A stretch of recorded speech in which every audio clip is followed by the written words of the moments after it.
অনেক দিন আগে একজন আমার সাথে নিজে থেকেই ভালোবাসা নামক একটি সম্পর্ক তৈরি করেছিল। এই তো কিছুদিন হলো সে নিজেই সম্পর্কটা ভেঙে দিয়ে চলে গেছে। আমার কষ্ট হয়েছে, আমার বুকটা কষ্টে ফেটে গেছে, তবুও মুখ ফেটে কোনো কথা বেরিয়ে আসেনি। আমি তাকে একবারের জন্যও বলিনি, সোনা পাখি, জান পাখি, যেও না।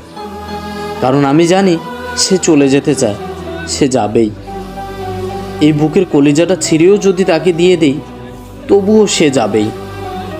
কী কারণে সে আমায় ছেড়ে চলে যেতে চায়, আমি সেই কারণটা একবারের জন্যও জানতে চাইনি।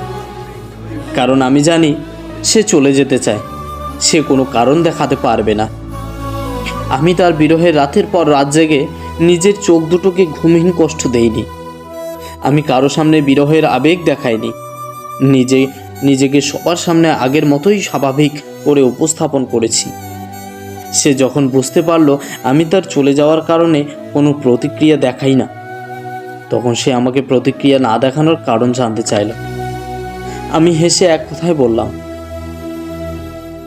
অতীতে তোমার মতো একজন ভালোবাসার মানুষ ছিল, সে আমায় সব কিছু বুঝিয়ে দিয়ে নিজের মতো করে চলে গেছে। আবেগের প্রতিক্রিয়াগুলো সেদিন আমায় ছেড়ে চলে গেছে।